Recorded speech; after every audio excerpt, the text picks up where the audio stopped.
All right, so back again, just doing some quick, talking head type videos in the studio here, going over gear things. In our previous shoot, I was talking about the FX6 previously and these new Rode mics that I'm just pretty much using these videos to test them and see how they sound, see if they're worth it,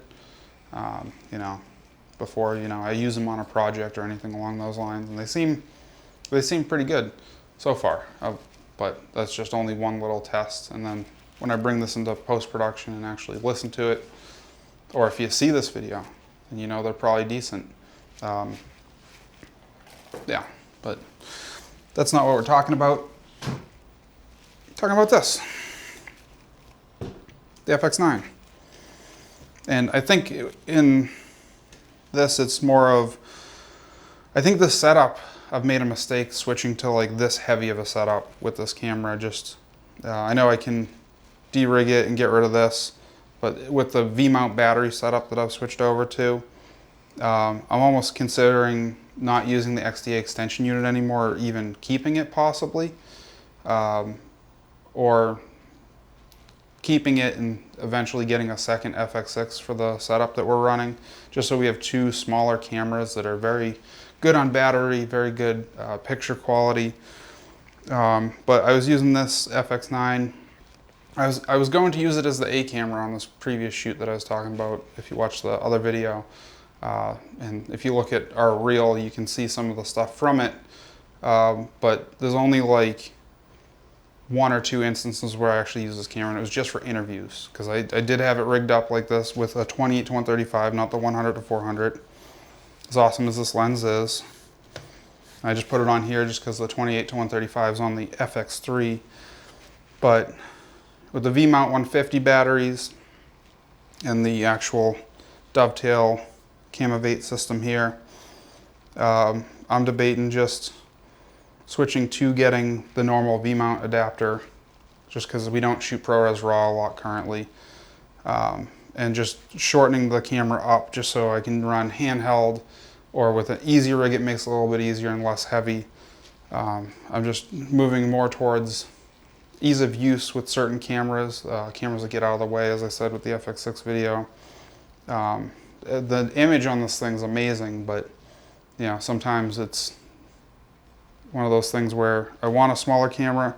I am going to be using it like this though.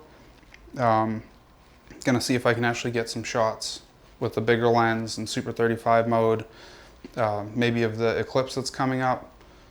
I think it's like a solar eclipse in October, and then maybe I really want to film like a space shuttle launch.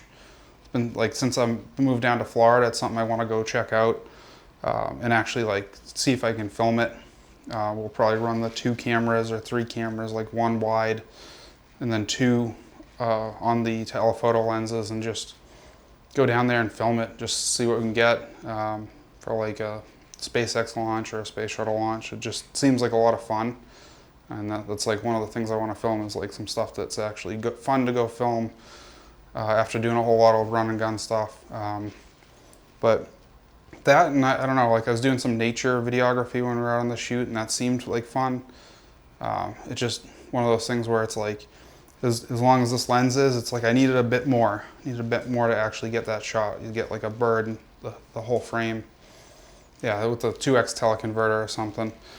Or 200 to 600, that'd be cool. With a 2 times teleconverter, you get 1200 or something crazy. But yeah, I don't know. Just another like rambling talking head video, going over the setup with this. But at this point, this thing probably weighs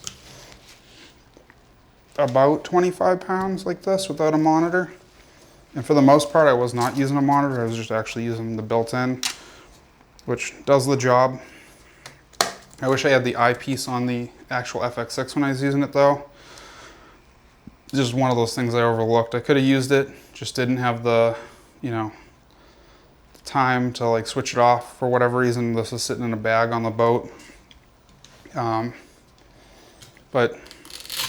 you go through, you do shoots and you learn. That's what I like doing. I like to learn. I like to, try to improve and get better with stuff. But anyone else considering switching from the FX9 at this point? Or is it one of those things where you just think it's like the best camera out if you already have it. I know a lot of people are switching to RED. I've been looking into that.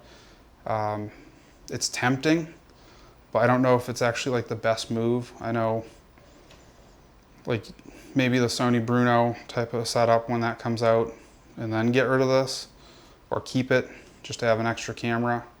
But I'm just wondering what everyone thinks on the FX9 currently, or if there's any like firmware updates down the line that would make this even more worthwhile to keep. Just a few like quality of life things in the actual software with recording modes like 60 FPS 120, or enabling some extra stuff that is just enabled on here. I don't know if they're able to do that. I know they're not going to enable 6K, even though it probably wouldn't matter at this point, but not like 6K is that big of a deal. At that point you can just go get like an A1 or something along those lines if you need higher resolution, or Blackmagic Pocket 6K Pro or the new 6K with full frame. But yeah, just debating on if this thing is still worth it currently in 2023. And it just ends up being one of those things where you don't know if you want to use that camera for shoots anymore, where it's going to get in your way. And like if you got just mainly tripod setups to run, it's fine, but it still ends up being, it's that debate where it's like, do I bring this thing with me if I have an FX6 and FX3 and it's not being requested? It's not the main thing to shoot with. Like, I would honestly rather shoot with an FX6 or FX3 or A7S III if I had like the choice, as long as I can get the proper audio and proper like video that's being required of the actual shoot. But yeah, another just talking head video about this. Let me know if you have any questions about the FX9 that I'd be able to answer for you, or if you just have questions about other random camera gear. But yeah, let me know in the comments, and I'll see you later.